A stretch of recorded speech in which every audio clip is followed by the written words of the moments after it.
Senhoras e senhores, bem-vindos ao terceiro episódio do GoCast.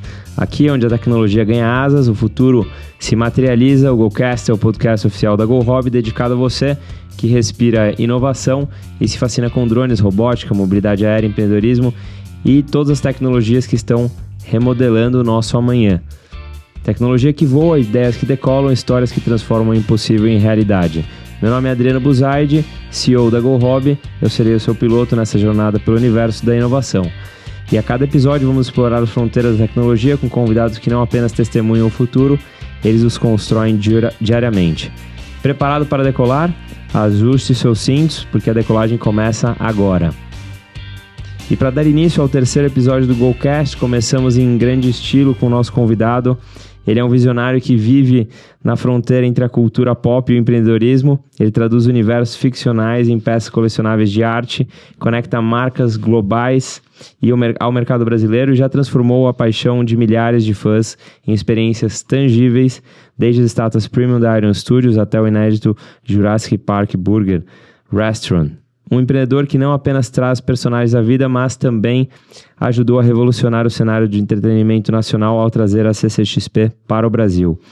Hoje, a bordo do GoCast, a gente recebe Renan Pizzi, fundador e CEO da Iron Studios, Pizzi Toys, Jurassic Park Burger, co-founder da CCXP Brasil e vice-campeão brasileiro da Porsche Cup. Renan, seja muito bem-vindo. Campeão brasileiro, pô. Campeão brasileiro? Campeão brasileiro da... Pequeno erro aqui no texto. Campeão brasileiro da Porsche Cup. Bom, seja muito bem-vindo, Renan. Obrigado. Valeu, obrigado pela oportunidade, gente. E conta pra gente como que você transformou a sua paixão por colecionáveis em um império global. Como que foi todo esse processo de evolução da Iron e das filiais que você tem internacionais aí pelo mundo? Eu como você, fui piloto, né? Comecei ali no kart e a história da empresa começa pela paixão automobilismo e pela paixão Ayrton Senna, né? Então, eu corri ali e do mesmo jeito que eu amava automobilismo, eu sempre gostei de colecionar, desde pequeno. Então, 10 anos de idade, 9 anos de idade, X-Men, He-Man... Mas o colecionável nasceu antes do automobilismo ou não? Nasceu, porque você é criança, né? Então, compra... Você também, com certeza. Boneco, Cavaleiros Zodíacos, quantos você tem? Tô com 36. 36. Eu tô com 40. Você pegou Cavaleiros Zodíacos eu peguei, as armaduras de ouro, né? Exato. Era uma loucura. Colecionava e tal. Eu sempre gostei muito, sempre, assim, gostei... Eu sempre tinha essas peças, eu sempre tratava de uma forma diferente, assim, sabe? Não como um simples brinquedo. E aí, enfim, correndo lá, o automobilismo acabou não dando certo pelo motivo, acho que... Eu ainda tinha um agravante que é a altura, né? Mas... Quando que você começou no kart? Que ano foi? Em 2000. Anos 2000? Com 14 anos. 2003 você estava correndo, não? Em 2003 eu estava correndo de Fórmula São Paulo, de Você estava na Ford de São Paulo.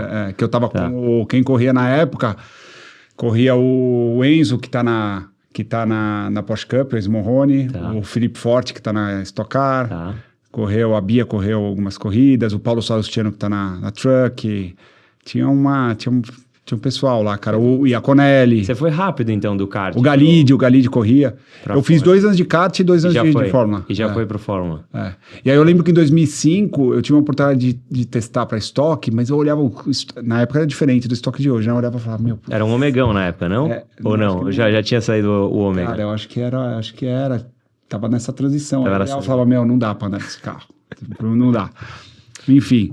E aí eu comecei, eu vi na oportunidade do meu hobby ali, que eu tinha muita dificuldade de achar os produtos no Brasil, muita dificuldade, não tinha, né? Você tinha que trazer de fora, tal, aquelas coisas. E eu comecei a vender. E o meu primeiro cliente foi um piloto também, que era o Marinho Romancini. Não sei se você lembra, que correu de Indy. Lembro. Eu trazia para mim e trazia para ele comprava também algumas peças. E aí eu comecei a ver uma oportunidade de negócio. Só que a empresa de 2007 para 2008 eu montei o CNPJ, era super novo ali, enfim, eu comecei a importar e vender, mas a empresa, a Aero Studios mesmo, ela nasceu pelo desejo de fazer uma peça do Ayrton. Então eu tinha essa vontade de fazer uma peça do Ayrton Senna, não existia, só os carrinhos, eu falava, caramba, tinha que ter uma história do Ayrton Senna. Tinha um boneco de uma empresa chamada Takara, que era muito feio. Se vocês colocarem na internet, vão achar aí. Era muito feio. Eu falava, cara, não é possível que não tem nada legal do Ayrton. E aí nasceu a Iron Studios. Caramba.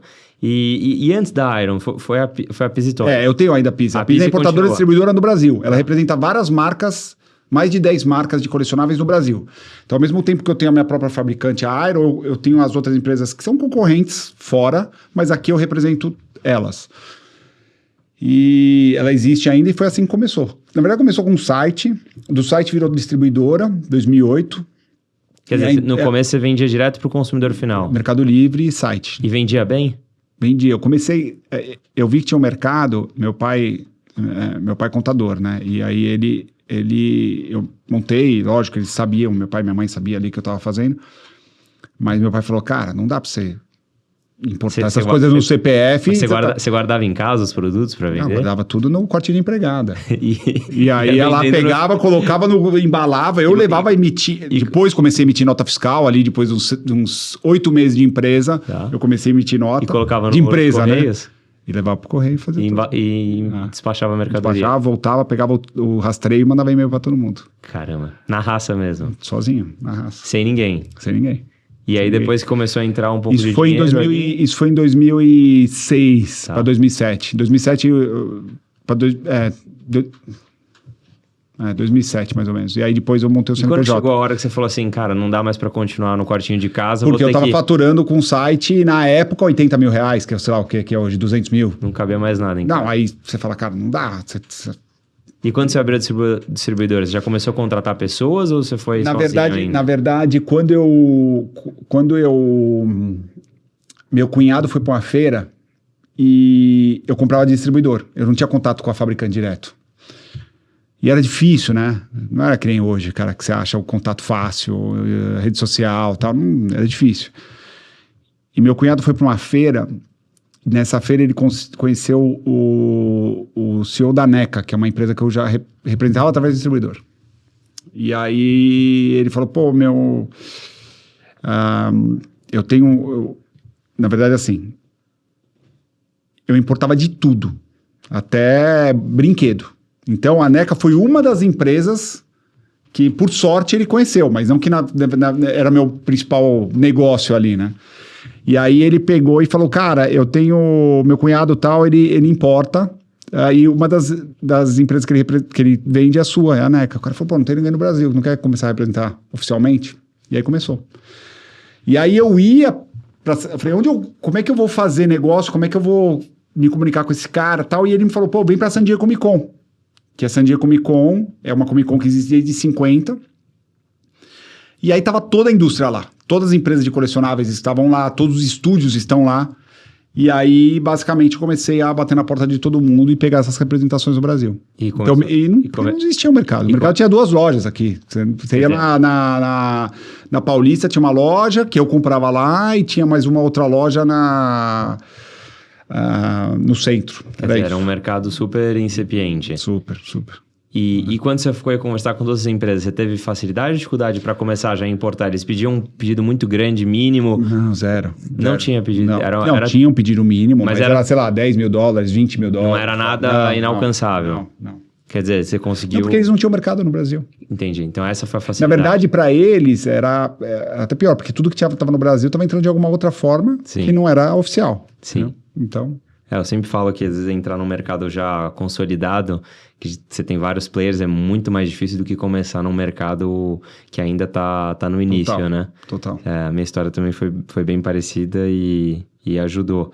E conta um pouco pra gente como que é lidar com grandes players internacionais, falar com grandes marcas, Universal Studios, Marvel. Cara, são empresas de peso, assim. É raro a gente ver um brasileiro negociando e fazendo negócio com eles. Como que é essa parte de licenciamento? Como que é tudo isso, Renan? Depois que eu fiz o Sena, eu falei, pô, se eu faço o Sena, consigo fabricar na China e tal. Aí comecei a ter contato na China. Falei, se eu consigo fazer o Sena, eu consigo fazer outras marcas. Aí eu fui falar com a Disney aqui no Brasil. Na verdade, não fui falar com a Disney, fui falar com a Fox no Brasil primeiro. A Disney ainda não tinha comprado a Fox na época, para fazer Simpsons, porque eu tinha um cliente que era a FENAC, que era a loja de varejo, que por algum motivo falou, cara, Uma das maiores propriedades que a gente tem aqui é Simpsons. Se você fizer uma estátua, uma ou duas, a gente vai comprar um volume. E aí eu fui falar com eles, e aí na sequência eu fui falar com a Disney, e aí eu peguei o contrato de Iron Man 3. Só que a grande dificuldade desse mercado é você ter a licença para fora da sua região. Quer dizer, para o Brasil não seria muito difícil, mas para você conseguir... Teoricamente não, porque não tinha ninguém fazendo. Mas para outros lugares, muito dificílimo. Muito. Até o americano hoje conseguiu o contrato dele para América Latina, ou para Europa, ou para Ásia. Essa é a grande dificuldade. Tá. Essa é a grande dificuldade. E o que me ajudou muito... aí você vê, né? Uma coisa que se encaixa na outra. O que me ajudou muito... E no final do dia é tudo relacionamento também. Né? Fora entregar um bom trabalho, entregar número, bater meta, etc, você tem que ter relacionamento. Foi a Comic Con. Porque em 2014 eu fundei a Comic Con e os estúdios estão presentes no evento. No primeiro ano, não. No segundo para o terceiro começou a vir executivo de fora. Falou, pô, esse evento tá grande, quero ir ver o que está acontecendo. E eu sempre cuidei, de 2014 até 2019, eu cuidei toda a parte de relacionamento artista e estúdio.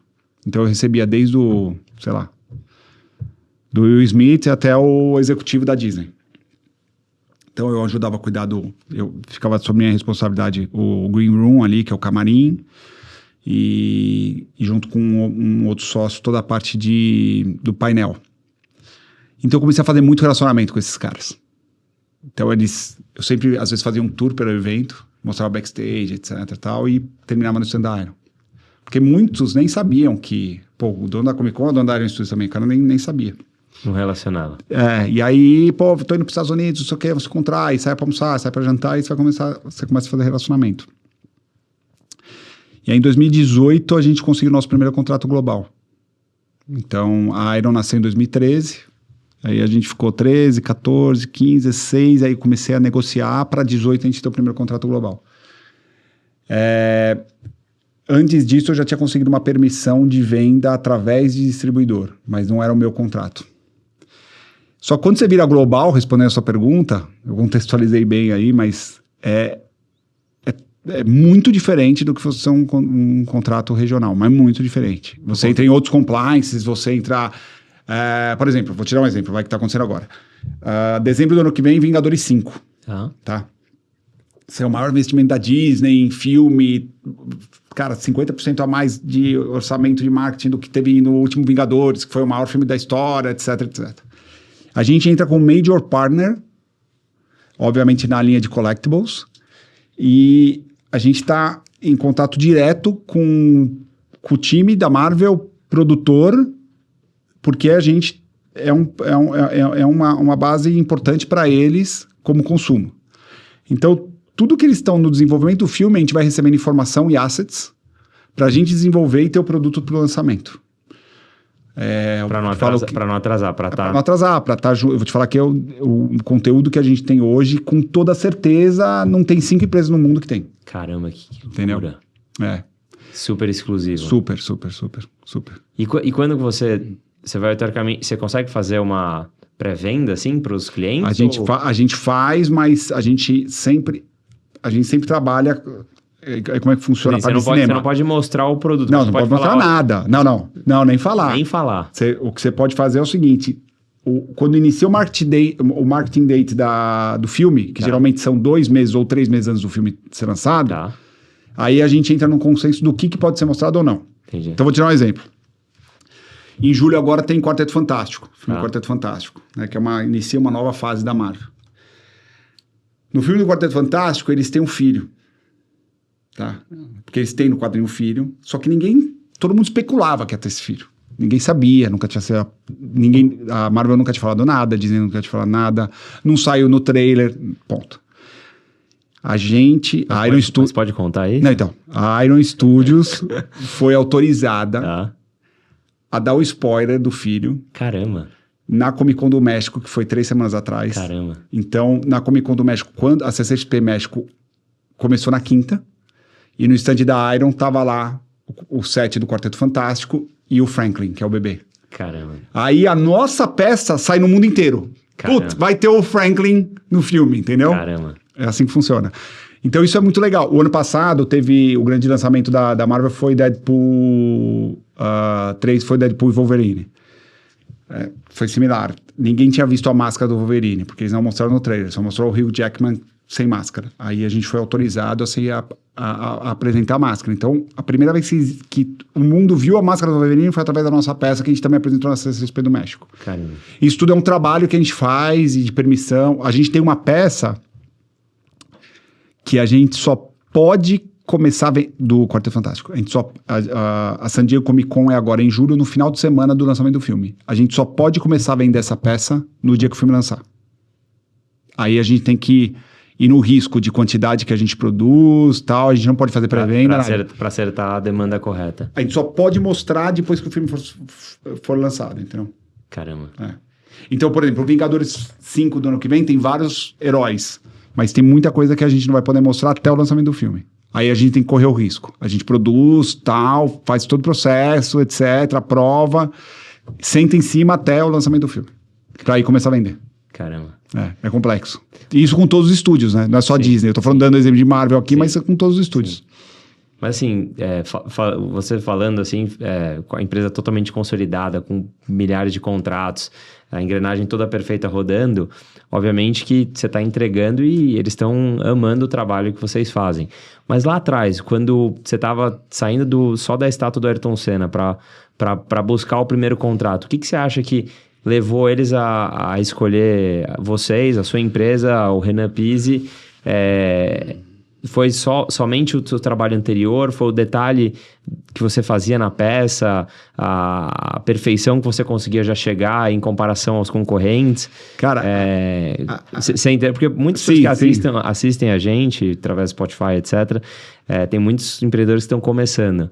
E seria legal, às vezes, comentar esse ponto para... Na verdade, a gente foi para uma escala que não era muito explorada. Então, só para você entender, quando você fala de estátua, colecionável e tal, a escala mais popular sempre foi 1/4.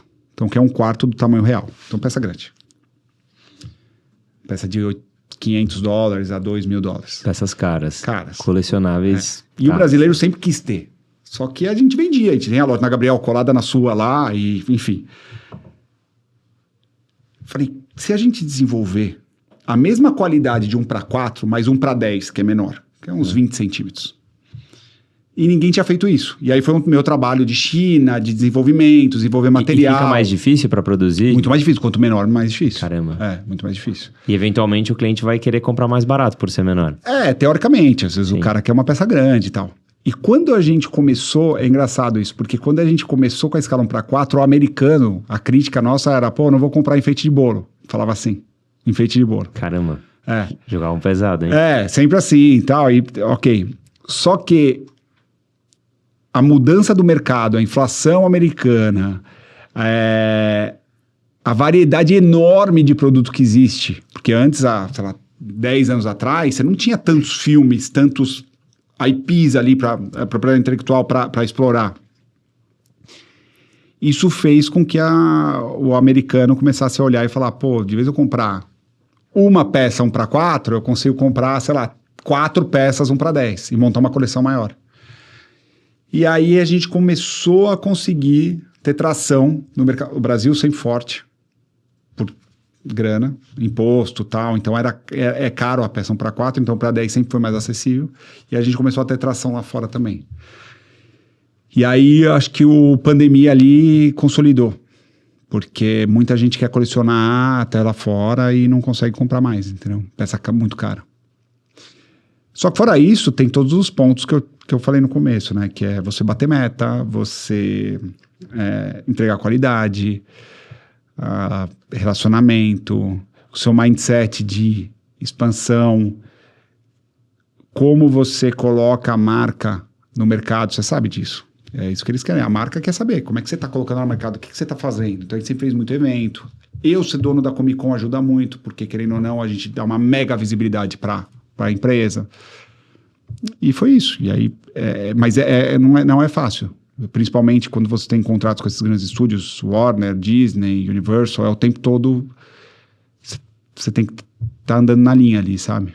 entregando muito, né? Tem um standard bem forte ali. Compliance o tempo todo, auditoria o tempo todo. Caramba. E a auditoria desses estúdios é uma auditoria que eles praticamente entram na empresa, entram no seu sistema e vê quanto que você vende, quanto você fatura, tudo. Tem que ser super transparente. Né? Super transparente. Caramba. É um sócio.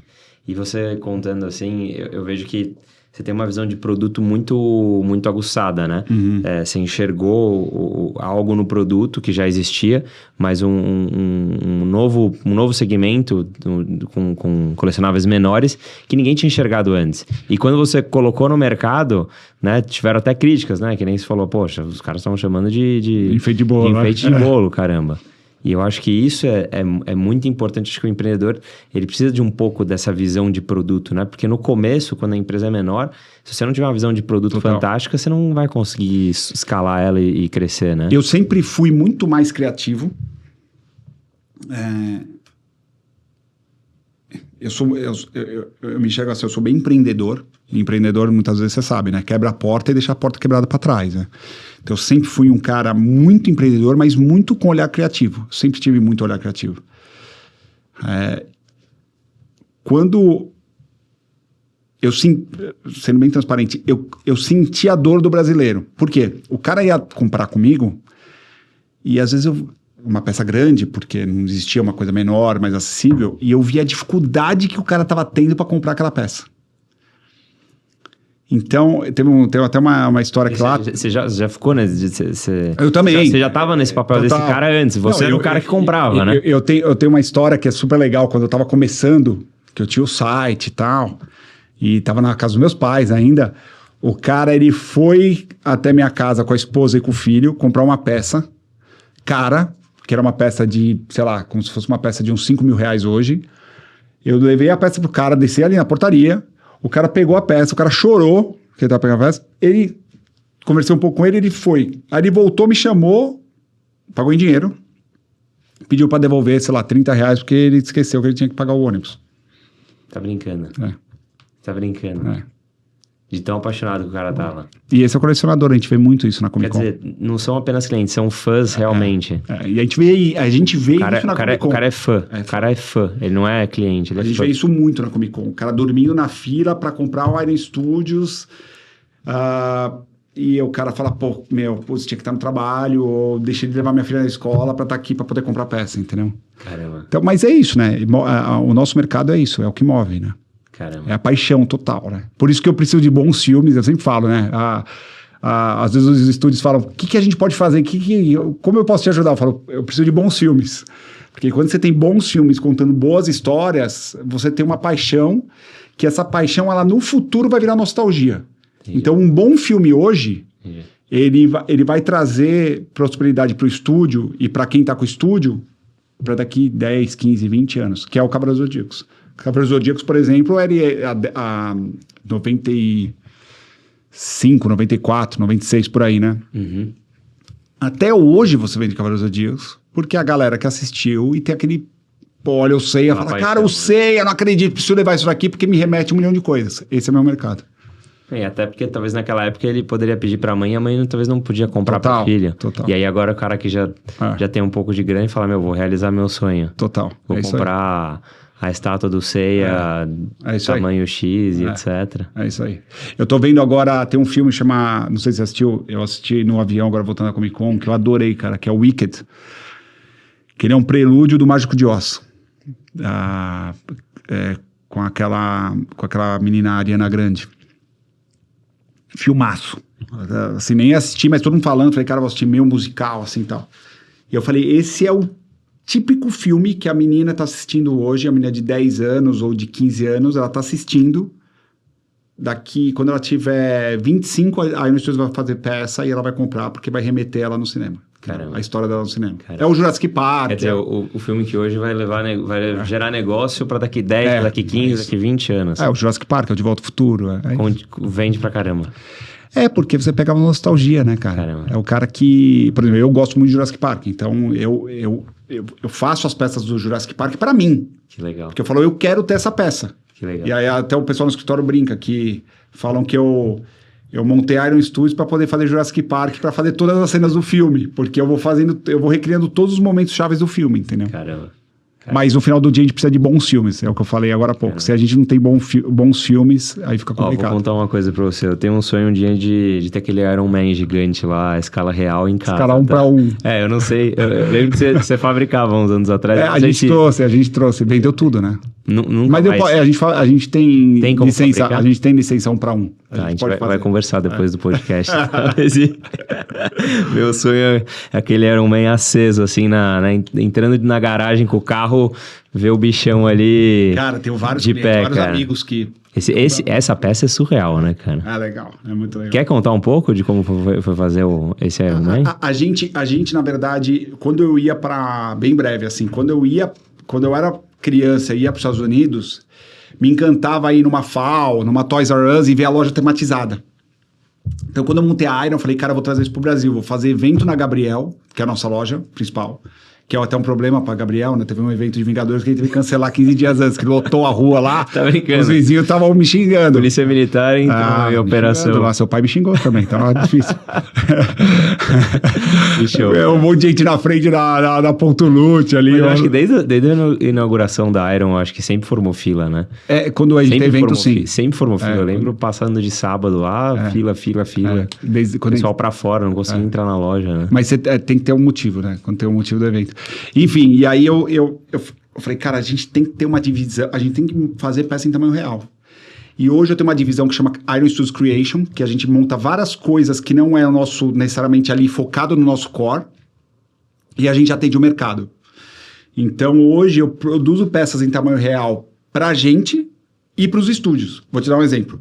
Faz 5 semanas saiu as peças que vão estar na Disney Store do México. A Disney está abrindo uma Disney Store no México.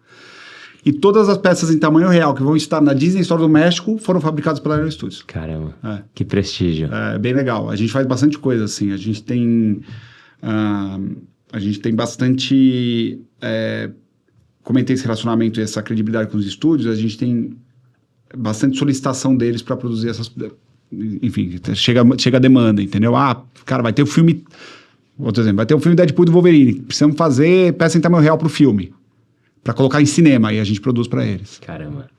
E aí é o caso do Iron Man. A gente vai conversar depois do podcast sobre esse Iron Man pra refazer uma escala real. Em casa.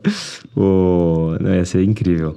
E aproveitando, conta um pouco pra gente como que foi abrir a fábrica na Ásia, como que é essa relação, como que foi a dificuldade, porque isso é algo muito desbravador, assim, né? Ainda mais para um brasileiro. A gente sabe que na China ninguém fala, assim, obviamente que alguém fala português em Macau, mas na China mal falam inglês lá. Como que foi essa jornada? A história foi... Essa é uma das maiores dificuldades de um empreendedor, né? Cara, aquelas coisas que você fala, eu fiz isso que eu era moleque, né? Moleque, né?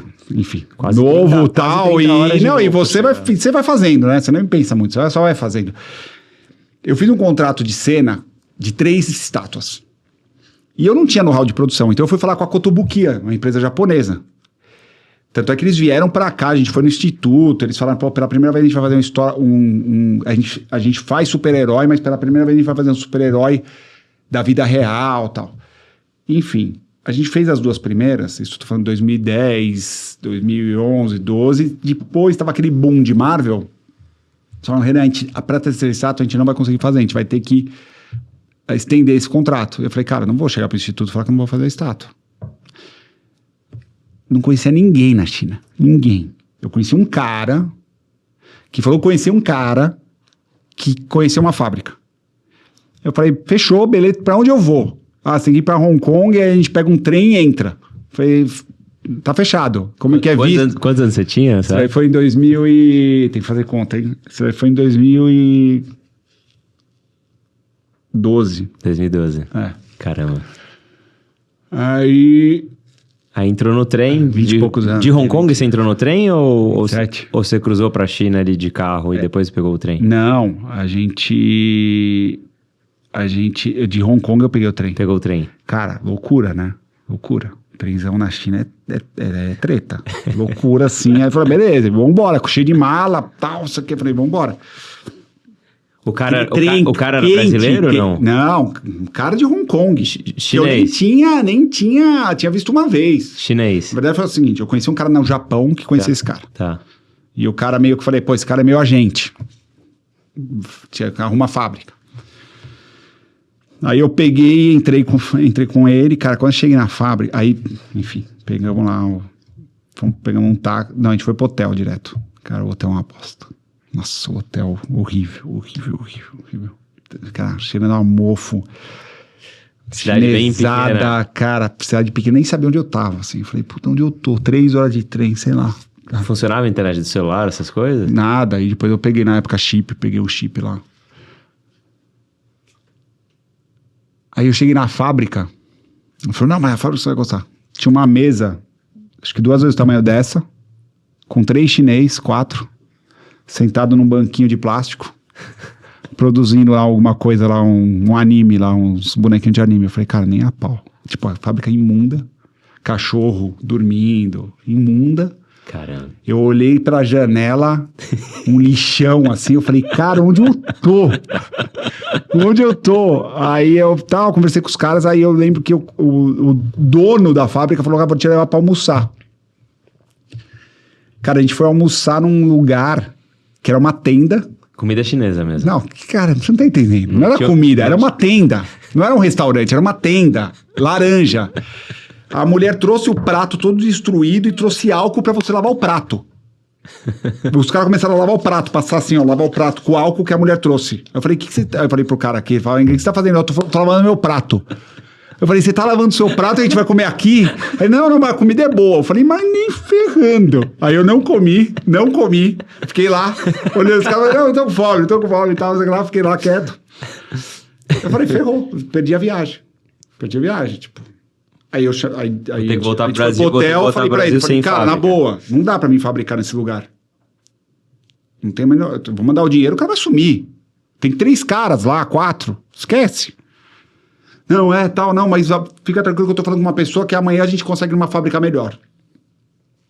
Aí eu dormi, aí ele já mandou mensagem no chat falando, consegui, a gente vai conhecer, porque as fábricas lá na China, se é fábrica porca, você entra.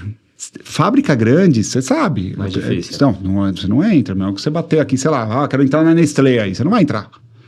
Entendeu? E aí ele me levou numa fábrica legal. Que aí eu cheguei lá, eu falei, opa, aqui, agora aí tinha uns 200 funcionários, eu falei, aí, cara, foi um alívio. Falei, tem esse projeto do Senna, eu tenho que fazer, e acabou, e eu tenho que colocar isso aí no mercado. Aí o cara, quanto que é, tal, não sei o que lá, começamos, já tava com o protótipo, eu levei o protótipo na mala. Que era ele na Lotus de capacete. Era difícil, uma peça difícil. Ele reto ali, a basezinha, ele de capacete. Fechou, a gente faz. Aí ele produziu a peça. Enviou direitinho. Porque você sabe, a China é o tempo todo, você tá lidando com... O cara quer tirar um bypass de alguma forma, né? E aí eu recebi a mercadoria aqui no Brasil e a peça tava boa. Falei, cara, que animal, pô. E aí começou. Mas essa fábrica eu nem usei mais, porque eles eram muito especializados também em plástico e tal.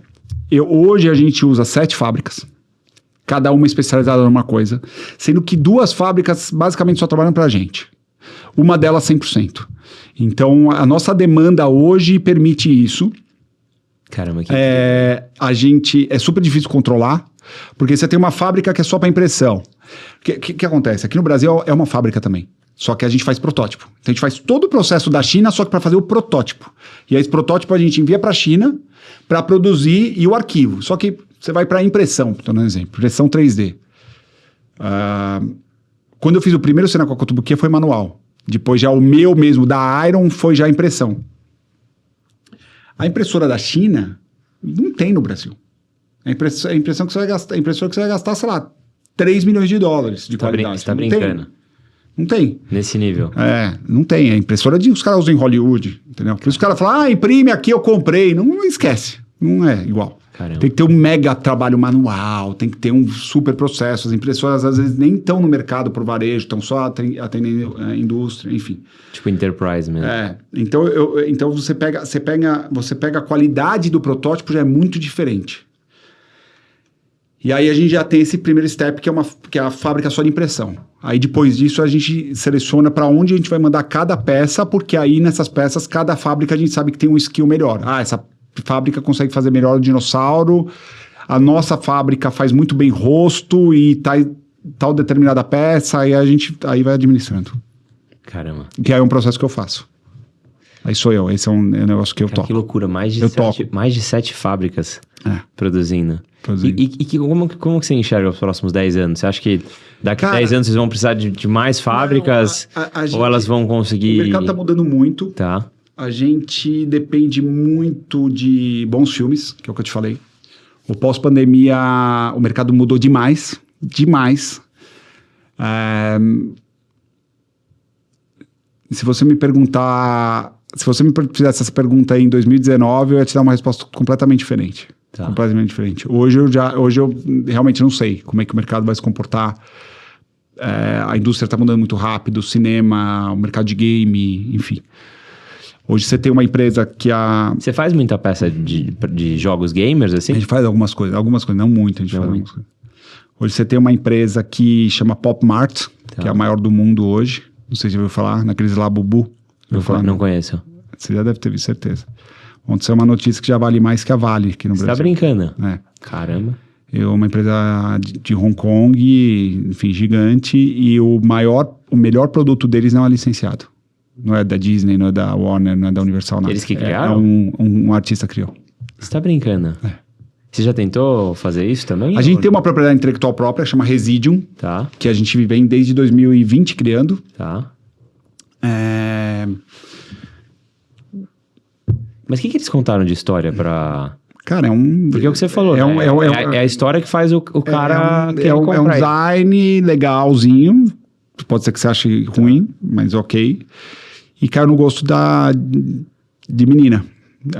Teve uma cantora de K-pop, que é de coreana, e ela postou na bolsa. Então é um bichinho de pelúcia assim, que ele tem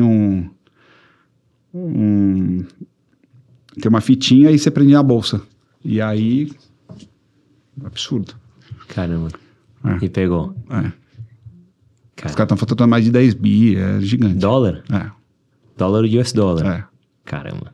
É a previsão dos caras desse ano, né? O ano passado acho que eles fizeram tipo 3, alguma coisa assim, 4. É que esse ano que estourou, né? Caramba. É surreal. Que loucura. Mas assim, entendeu? E aí você olha, é um cara que ele tem licenciamento, ele tem produtos licenciados, ele tem o Stitch, mas o forte do cara foi Que aí ele praticamente não tem royalties, não tem... Tem uma margem... pagar o royalty pro artista ali, mas muito menor do que pagar pro estúdio. Tem uma margem muito maior, né? Mas o cara tá diferente. Esse cara aí no varejo, ele tem 3 mil pontos de venda.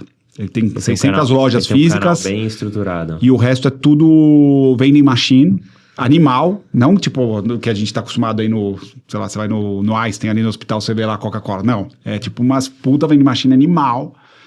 E o cara... Espalhado... o cara não tá no varejo. Assim, espalhado pela China, espalhado pra tudo, Japão, tudo. E o cara não está...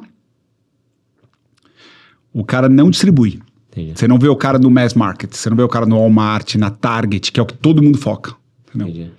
Ele não vai nos canais tradicionais. Não, o ponto de venda é dele. Caramba, Aí a margem do cara é bem maior. Imagina, ele não passa por intermediário, nada. Entendeu? O cara... Puta negócio. Mas assim, é uma inspiração, né? E pensando assim em canais diferentes de atuação, você pensa em alguma coisa para mudar totalmente o canal que você distribui para tentar alavancar vendas maiores? Eu tô com foco muito em loja física. Tá. Mas pensando em empresa pra gente mudar mesmo, a gente desenvolveu uma divisão de game dentro da empresa. Então a gente está produzindo game, que é o maior mercado de entretenimento do mundo, é maior que música, é maior que cinema. E eu acho que com game a gente consegue crescer muito como marca, não só em faturamento, mas crescer como marca, né? A marca crescer. Então, a gente, na verdade, chama Iron Games, a divisão. Caramba. E a gente tá desenvolvendo de um game da nossa própria propriedade intelectual. Mas o meu objetivo é que depois do game de Residuum, a gente desenvolva games de propriedades intelectuais que existem. Por exemplo, fazer o game do Jurassic Park, o game do... Entendi. De alguma propriedade famosa, então. Que legal. Mas é uma divisão totalmente diferente. É um business... Mais tem a base do que a gente faz hoje no desenvolvimento de peça, mas você tem um pós muito diferente, né? Caramba. E aí, com isso, a gente tá mexendo em IA pra caramba, né? Você imagina. Porque a inteligência artificial tá o tempo todo ali, a gente usando plataforma... Você tem usado bastante? A gente tá aprendendo a usar, né? Porque se você ficar no Instagram ali vendo, muita coisa você não consegue. Sim. Mas a gente está desenvolvendo... A gente desenvolveu uma IA própria que eu quero pôr no mercado, que é para edição de imagem. Tá. Faz muito melhor do que o ChatGPT. Não. É o seguinte. Eu vou fazer esse produto aqui. Aí eu tiro foto dele 360. Tá.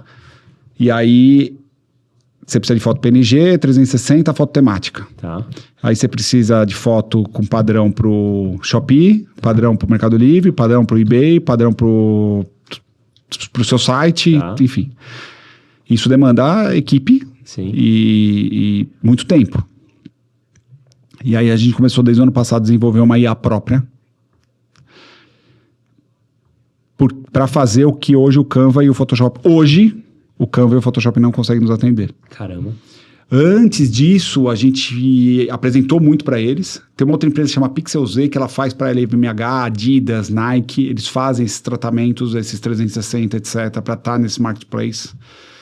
E era caro e demorava. E aí a gente resolveu desenvolver uma IA própria e estar em desenvolvimento. Eu quero colocar ela no mercado em 2 meses. Caramba. Que legal. E assim, se ela atende a gente, ela consegue atender... Você atende uma peça super detalhada, você tênis, camisa. Porque hoje você fala, o Canva, o Photoshop, ele faz. Só que faz camiseta, você pega um tênis, eu quero um hambúrguer. É fácil. Fazer a nossa peça, que tem 1 milhão de detalhes e tal, é muito complexo. Entendi. Então a gente está trabalhando nisso. Que legal. E é uma coisa que veio por uma necessidade, né? Que show. Bom, nosso time de marketing tá escutando o podcast vai consultar essa nova empresa. Assim, é impressionante. Porque a gente precisa disso também. A gente, para você ter uma ideia, a gente chamou 2 pessoas lá do time para ver, né? Depois que eu vi ela funcionando, que é a galera que toca isso dia a dia. Então, a gente não sabia como é que ia ser a reação, né? E os caras ficaram de boca aberta. Hoje a gente está usando. Hoje, as peças do mês passado da Iron Studios, todo final do mês, toda a última sexta-feira do mês, a gente lança no Inside Iron Studios, que é um programa que nasceu na pandemia, as peças futuras. Então é de 15 a 20 SKUs por mês. As do mês passado foram todas feitas com a IA. Então, sei lá, o que a gente demorava para fazer em 2 dias, a gente faz em 2 horas. Caramba. Nossa. Eu vou te mostrar, você vai gostar. Demais. Bom, deixa eu te perguntar da CXP. Como que surgiu a ideia de trazer para o Brasil e como que foi tudo isso? Porque assim, o evento, eu pelo menos no escritório, tem vários colaboradores que são os mega fãs, né? Que eles vão e tudo, ficam me falando, pô, liga lá pro Renan, me ajuda. Me arruma convite. Me arruma. Os caras são muito fãs, né, cara? E assim, é um evento que o pessoal dorme na porta e tudo. Como que foi trazer isso para o Brasil? Como eu falei, eu ia para San Diego, que é a mais antiga que existe no mundo, para fazer negócio. E aí eu ia e o meu sócio, ele tem um site de conteúdo que chama Omelete, e ele ia para cobrir o evento. E a gente sempre falava, cara, tinha que fazer um negócio no Brasil, tal, sei lá. Quando foi em 2012, a gente se uniu junto com outro sócio, que é uma agência de quadrinistas, porque a base do evento é o quadrinho, né? É a cultura pop com todo que nasceu no quadrinho, né? Ali falando da San Diego Comic Con, ela era uma feira de quadrinhos, praticamente. Aí depois você tem o cinema, você tem muito colecionável, que é o objeto de desejo e tal.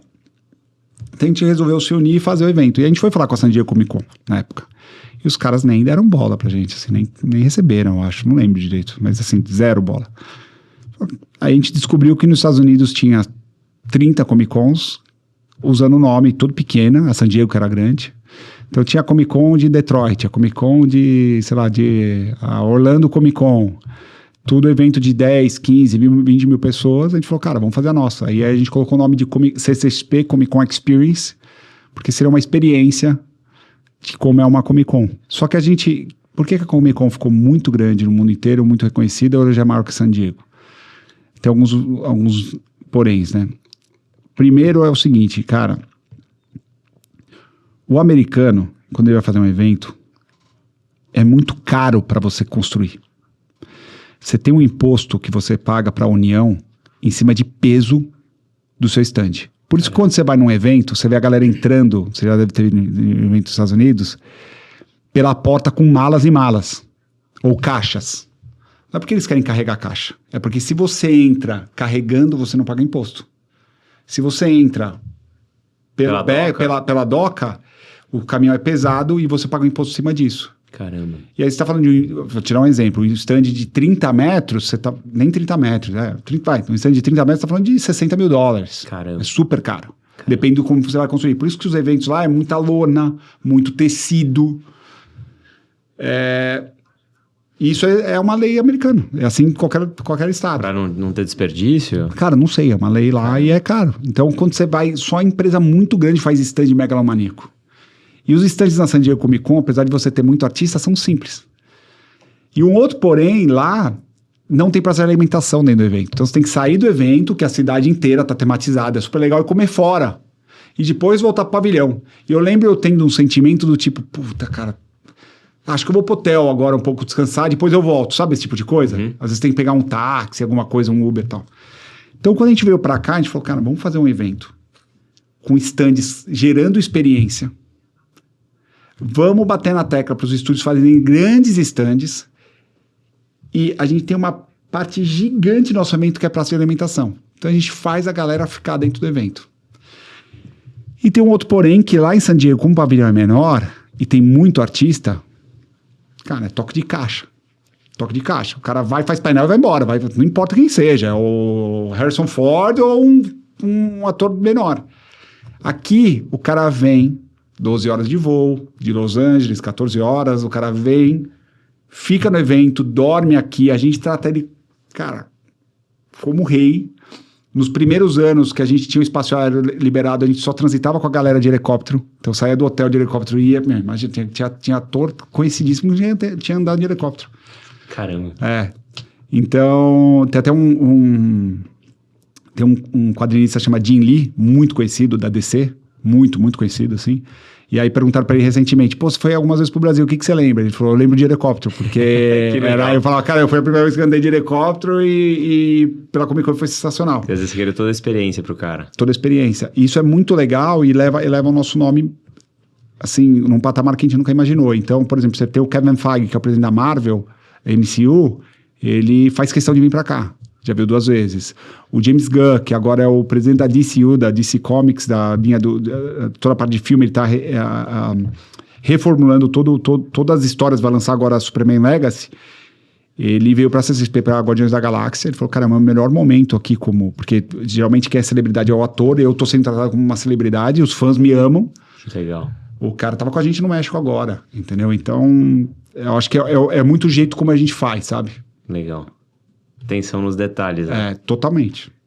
Se você vai para San Diego hoje e vai na CCXP aqui no Brasil, você fala, cara, não acredito. É muito diferente. Elevar o nível. É muito diferente. Que demais. Que demais.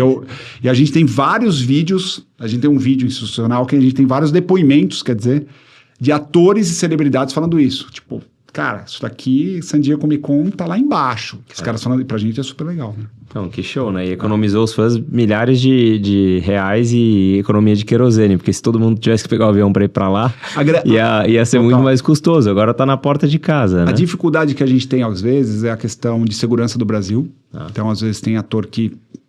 A gente já perdeu o ator por isso. Que o cara tem um pouco de medo. Ou sai alguma notícia, sei lá. Isso é algo que precisa melhorar no nosso país, né? E a gente tem também um pouquinho de dificuldade com o custo logístico. Porque quando o cara está em San Diego, o cara vai, geralmente tá em LA ou algum outro lugar dos Estados Unidos, ele pega o estúdio, manda o cara de jato para lá, e ele faz o painel e volta. Ponto. Para cá, o cara fala, pô, vou pro Brasil. Então eu quero levar meu assessor, quero levar minha esposa, quero levar meu filho. Aí a viagem fica cara no estúdio, entendeu? Caramba. Então, só que é legal também, porque aí eles buscam os melhores hotéis da cidade, aí às vezes o cara vai pro Rio de Janeiro, faz um bate-volta no Rio, entendeu? Legal. Virar também um passeio para essas celebridades, né? Que legal. Aí os caras vão no Figueira, vão comer carne pra caramba. Eu acho que o Brasil tem o jeito de ser, o pessoal deve gostar bastante também, né? E a gente recebe muito bem, né? O brasileiro, você sabe, é diferente do americano, né? A gente tem um calor muito... Sim, isso é verdade. Todos os gringos que vêm pra cá falam a mesma coisa também. É diferente. Que bacana. Bom, deixa eu trocar um pouco do assunto e te perguntar, como que foi o retorno pro automobilismo? Você correu lá atrás de kart, depois entrou na Fórmula Ford e tal, correu e aí teve uma pausa. Pausa de 16 anos. De super 16 pausa. anos. Você tava em casa, cara, lá no sofá, qual foi o mosquito que falou no seu ouvido? Falou assim, cara, volta lá que eu acho que você consegue render mais um pouco, cara. Eu fiz a besteira de tomar um café da manhã com os amigos e tava o Denner da Porsche Cup no café da manhã, e aí a gente conversando, corri, não sei o que. Então... Isso aí foi em outubro de 2020. Ele falou assim, então, cara, vem fazer um teste comigo. Acho que era tipo um sábado. E ele falou, quarta-feira a gente vai estar testando na pista por algum motivo. Eu falei, não, né? Ele falou, vai lá, dá 10 voltas, dá 10, 20 voltas. É aquele jeito. Só pra você ver. Só pra você ver o que vai acontecer. E aí eu cheguei Você tava andando no simulador em casa, alguma coisa? Nada. Parado. Às vezes eu treinava de kart, mas zero. Tá tranquilo. Aí eu peguei, sentei no Cup, sentei primeiro no 991.1, tava capado, falei, puta, aí, né? Aí eu fui pro 991.2, cara, ABS, o carro, né? Outro carro, né? E aí eu falei, cara, não acredito, isso aqui é demais, puta vida. Eu fiquei louco, cara. Eu cheguei em casa, fiquei louco, falei, puta vida. Aí ele, você vai ter uma corrida no Velocitar, não sei o que lá, quando você andar no Velocitar, você tem que ir, vai ser endurance, não sei o que lá, você tem que ir. Eu falei, cara, não. Só que eu não tenho espaço no 991.2, tem que ser 991.1. Eu falei, não. Deixa eu ver. Aí eu vi da TV. Foi a primeira vez que eu prestei atenção na Porsche Cup. Começou a assistir. Aí eu falei, caralho, o negócio... Aí, cara, era endurance, tava correndo Rubinho, Massa, o Zonta, todos os caras. Eu falei, caralho, o negócio é muito louco, cara. Aí ele falou, mas vamos correr Interlagos a última. E aí na Cup, você sabe, né? Tem a categoria, a Challenge lá, que é a 991.1, e você tem a Rookie, a Sport, a Challenge, e na carreira a mesma coisa, a Rookie. Ele me colocou na Sport. E aí eu falei, só que eu não sabia nada, assim. Tipo, paradaço, né? E aí eu fiz a pole e ganhei todas as corridas no final de semana. Da Sport, da categoria. Na primeira etapa? Na primeira etapa. É. E aí, da Sport, né? Não na carreira. Tudo bem. Sport, mas ganhei. Tudo bem. Aí eu falei, cara, ferrou. Vou ter que andar nesse negócio. E aí eu corri... Pro próximo ano você arrumou um carro. Aí eu arrumei o carro e aí eu corri, fui campeão de Sport. Tá. Em 2021. Ganhei, assim, acho que, sei lá, 70% das corridas. Caramba. E aí no outro ano eu fiz... Aí foi 992, não tive um ano bom. Aí já na carreira, aí não era mais esporte, na carreira. E aí em 2023 eu corri Endurance com o Edu Guedes. Tá. Que pra mim foi o meu melhor momento, assim. Eu vou te falar por quê e você vai entender. Tá. O Edu tá na Rookie, né? Então você olha e fala Rookie. Só que assim, todos os caras da Rookie estão como profissional. Tá. Menos o Edu, que tava comigo, que não sou profissional. Eu não tive a carreira que você teve de ir pra fora. Você disputou lá com o Daniel Ricciardo, tava diferente. Eu corri máximo com a galera do Brasil, que tá na estoque hoje. E eu e o Edu, a gente foi campeão. Caralho. Então a gente foi campeão, a gente disputou corrida com o Caio Collet, com o Galide, com o Attila Abreu, cara, com um monte de gente lá que tá hoje disputando, que tá nativa, vamos falar assim, que tá profissionais, pilotos profissionais. E a gente ganhou a primeira etapa, foi segundo na segunda e ganhamos a terceira Interlagos. Caramba. E aí, pra mim, foi muito legal, porque, pô, você tá lá disputando, sei lá, com o Diego Nunes, você tá lá disputando com os caras que você fala, pô, eu tô andando muito bem. Então, pra mim, foi, eu acho que um título, apesar de ter sido da Rookie, foi o meu melhor título por questão de nível, entendeu? Caramba. Cara, eu lembro de estar em casa e assistir uma corrida sua, acho que era Curitiba, cara. Você ganhou Curitiba? Eu fui o último vencedor da Cup. O último vencedor da Cup de Curitiba. Cara, eu lembro de estar em casa e ver, cara, sei lá, ganhando a corrida na principal, em cima dos caras, meu, casca, que correm na categoria há anos e dominam lá a categoria eu tenho uma fotinho, né, que é aquele negócio de piloto frustrado, mas que vira troféu, né?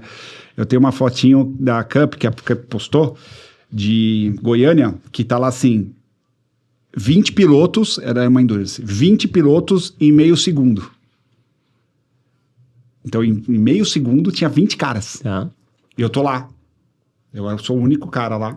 E o resto é todo mundo. Tá o Zunta, o Massa, o Rubinho, todo mundo lá, os caras da Cup, o Werner, o Mapalô, todo mundo lá. O Nicolas Costa, não sei o quê, e eu lá. Entendeu? Então, isso pra mim, acho que é o mais legal.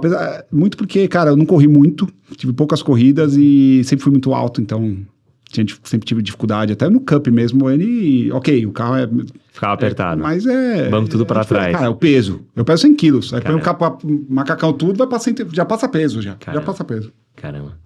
Mas sou apaixonado, né? Que nem você. Agora, Pizzi, você tava lá correndo, cara, ganhando tudo, debulhando na Cup, na Porsche, e aí você tem um diagnóstico e tal, e aí a vida vira ao contrário de novo.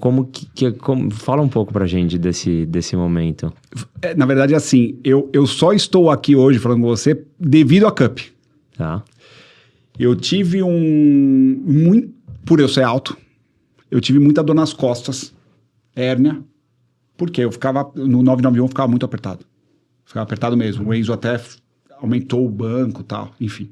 Que era o carro anterior, né? É o carro anterior, 992 ele já é maior, bem maior. Tá. Bem maior mesmo, tanto é que eu uso o furo, eu deixo 2 furos para essa noção. Ele tem bem mais espaço. Tem bem mais espaço.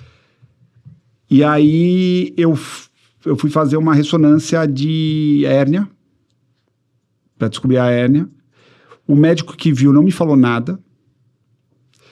Isso foi em 2021, no final de 2021. Eu passei 22 inteiro sem saber. Só que eu comecei a ter um pressentimento de ir num médico. E eu fui nesse médico e ele,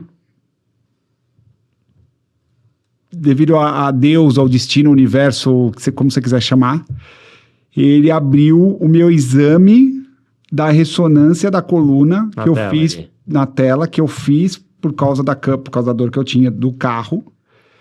E ele falou, cara, eu tô vendo aqui sua coluna, mas eu acho que eu tô vendo seu rim, eu acho que eu tô vendo um negocinho lá. Vamos fazer o exame de novo? Aí eu falei, tá bom, vou fazer. Ele falou, não, vou fazer hoje. Aí eu fiz esse exame, ele me ligou no dia seguinte e falou, vem aqui. Eu falei, não dá pra não. Ele falou, vem aqui. Eu falei, vem aqui e ferrou, né? Vem aqui. Aí eu fui até lá. Ele falou, cara, você tá com um tumor de 6 centímetros, já tava fora do rim. Você tá... Eu falei, cara, minha filha vai nascer daqui 45 dias. Ele falou assim, não é nem isso, vai operar segunda-feira. Você tá no risco de ter metástase, ele falou. Assim, você tá no limite. Caramba. Ele falou, mas daqui 1 mês eu não consigo garantir nada. 5,9 centímetros, grande.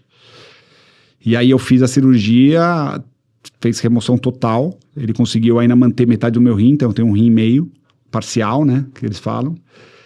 E aí eu tava no hospital me recuperando, descobri que minha filha nasceu com cardiopatia, que foi o nosso pior momento, assim, né. Meio da minha esposa e tal. Mas me recuperei super bem, faço muito exame e tal, você repensa muita coisa, né. E aí minha filha nasceu, e aí ela, assim, ela teve, com 3 dias de vida, ela operou o coração. Então ela teve que abrir o peito e operar o coração, e depois com 6 meses ela operou de novo. Ela teve 3 infecções hospitalares e quase morreu, assim, umas 2 vezes. E é engraçado, né? Porque isso tudo foi no primeiro semestre de 2023. No segundo semestre de 2023, eu tava com a Edu Guedes sendo campeão na Porsche Cup. Assim, nunca imaginei que ia voltar a correr, sabe? Então você vê que a vida é assim, né, cara? Você tem que o máximo, acho que o melhor... É uma montanha-russa. É uma montanha-russa e assim, não tem como você controlar isso. Esquece. Por mais que a gente tente, né? E é pra tudo, é saúde, família, negócio, pra tudo. E eu acho que o melhor que a gente pode fazer é estar sempre tentando se manter, né, de forma positiva e otimista, né? Então eu lembro quando eu tive o diagnóstico que eu ia ter que operar, meus pais, cara, minha esposa, assim, né, daquele jeito.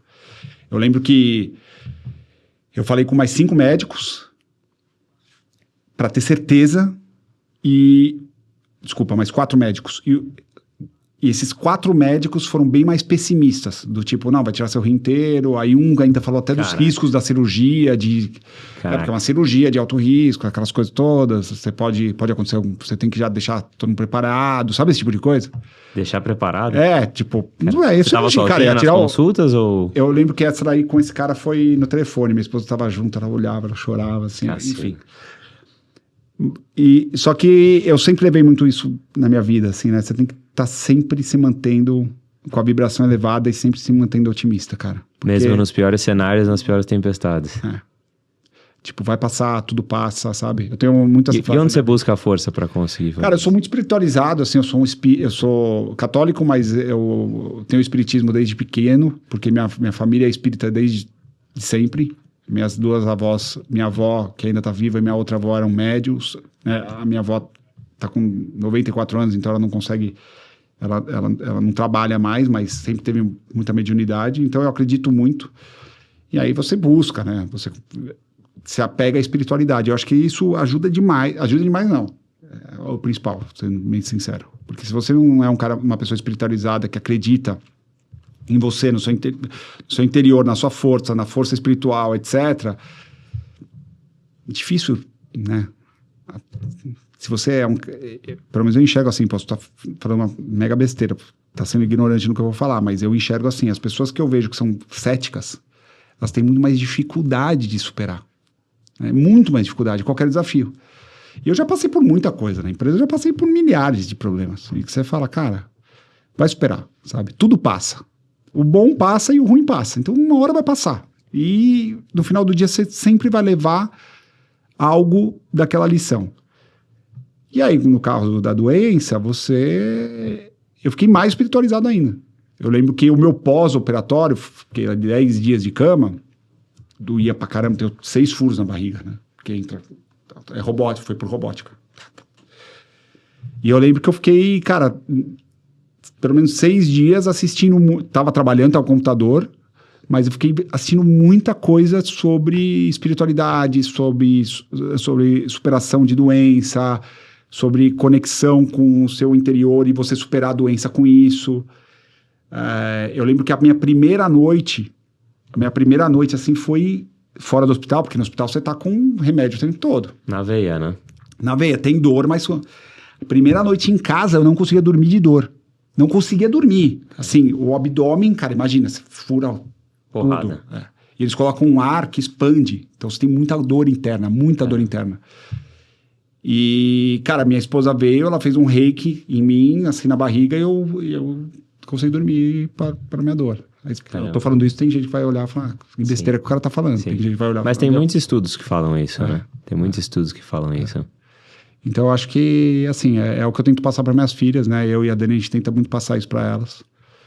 De tá sempre... Acho que o mais importante é isso. E eu acho que é o que vai levar a gente para um caminho melhor como humanidade, no final do dia. Caramba. Que incrível. Bom, queria comentar uma coisa até para o pessoal que está escutando a gente. Lá atrás, quando a GoHobby nem existia, teve uma pessoa que ajudou bastante para dar o pontapé inicial. E essa pessoa foi você. Acho que talvez, não sei qual seria o futuro da GoHobby ou como que ela ia estar hoje, se não fosse a sua ajuda, o seu empurrão no começo ali, com diversas coisas que dariam mais um podcast se eu fosse contar. Eu lembro você indo lá com o Gabriel, né? Vocês iam importar aviãozinho, helicóptero, não era? Eu lembro disso. Eu falei, você conhece drone? Aí você falou, o que é drone? Eu falei, deixa eu mostrar o que é drone. Quem mostrou o Parroter Drone foi você, né? Exato. A gente tava com uma ideia de negócio, mas indo por outro caminho. E quem teve a ideia genial da sacada do produto foi você. E o que te fez ajudar? Ok, a gente se conhecia ali há pouco tempo, acho que a gente se conheceu talvez naquele mesmo ano em, sei lá, jantar, almoço com os pilotos que a gente... Pessoal da Stock, do kart e tal, que a gente tinha em comum. Mas o que te fez ajudar uma outra pessoa sem querer nada em troca Cara, eu sempre fui assim. Eu acho que faz parte, mais uma vez, colocando agora a espiritualidade junto, eu acho que faz parte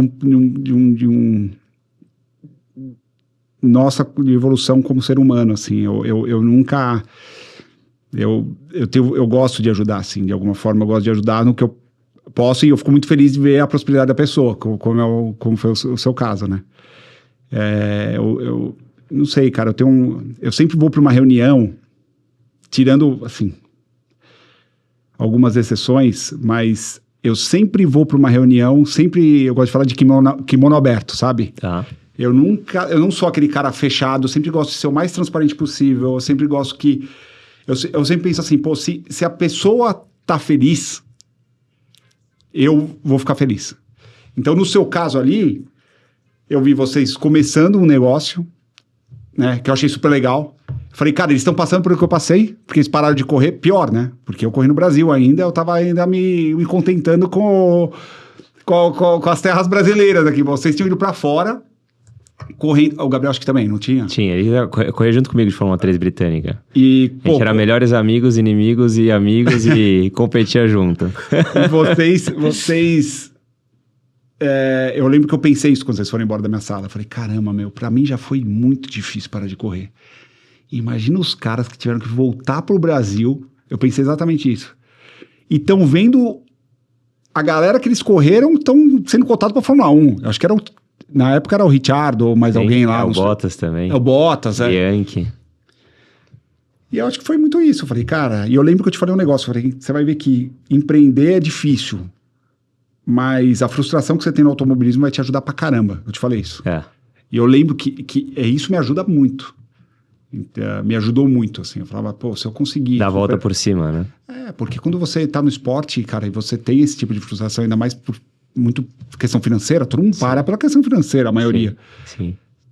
E aí você aprende muito cedo, né? É uma frustração grande muito cedo. Então, é por isso que eu quis dar a melhor palavra possível e ajudar vocês. Fico super feliz, cara, com o seu sucesso. Eu fico muito contente de poder ter ajudado e eu acho que no final do dia é isso, né? Se todo mundo tivesse essa mentalidade, eu nunca vou para uma reunião do tipo, vou fazer uma apresentação, eu quero um percentual, eu quero isso, eu quero aquilo. Nunca, cara. Nunca foi assim. Que legal. Assim. Que legal. Eu deixo a vida se encarregar. Que demais. Bom, espero que as pessoas sigam... Às vezes você toma umas pauladas na cabeça de alguns, né? Mas faz parte. Mas é normal. Faz parte. Tá com a guarda mais baixa, às vezes entram os diretos ali. Exato. Mas acho que faz parte. Agora, indo por esse caminho de ajudar, você também apoia bastante a Associação Nosso Sonho e, enfim, milhares de outros projetos. Cara, quantas coisas você já não apoiou para tentar ajudar pessoas que às vezes você nem conhecia? E conta um pouco disso, como que é essa associação Nosso Sonho. Cara, eu queria ajudar muito mais, né? Eu fico pensando, né? Eu falo, pô, se eu tivesse a grana que o Elon Musk tem, eu fico pensando direto isso. Eu falo, quantos projetos que dá pra fazer pra ajudar, né? Mas às vezes você tá até pensando uma coisa que você vai interferir tanto na vida da pessoa que, enfim... Eu sempre... Antes, eu gostava de ajudar por ajudar. Hoje eu tento ajudar de alguma forma que eu consiga contribuir para o futuro. Por que eu gosto da Nosso Sonho? Porque a Nosso Sonho não é simplesmente uma casa que está auxiliando pessoas com paralisia cerebral. Ela é uma escola. E ela profissionaliza esses alunos que têm paralisia cerebral a colocar no mercado de alguma forma. Então, quando eu vi o projeto, eu fiquei apaixonado. Eu falei, cara, é sensacional, porque são pessoas com paralisia, mas estão lá estudando e estão trabalhando para alguma empresa. Então, é um projeto que a gente tá bastante tempo com eles. Eles não têm muitos alunos, mas é super legal. Assim, vale visitar o trabalho que a Sueli faz lá. Nasceu porque ela teve um filho com paralisia cerebral. E esse filho morreu e ela falou, eu vou... E a vontade dela... era essa, de colocar o filho para fazer alguma coisa e não simplesmente ficar em casa. E aí nasceu o Nosso Sonho. E aí foram algumas outras coisas que aparecem, né? Sempre vem, eu acho que de alguma forma o universo te encaminha, assim, em determinadas situações, né? Então tem uma recente que foi de um menino que chama Caleb e ele, se não me engano, ele tá no Sul. Enfim, e aí ele teve várias dificuldades lá, ele teve mercadoria apreendida que ele estava vendendo para pagar estudo, sabe esse tipo de coisa? Tava vendendo na rua e tal. E, cara, o Edu, Pô, Edu Guedes, ali o moleque quer ser chefe, é um menino, tem 13, 14 anos. Super novo. O sonho da vida dele é ser chefe. Cara, coloquei ele com o Edu levou ele no programa. Que legal. Entendeu?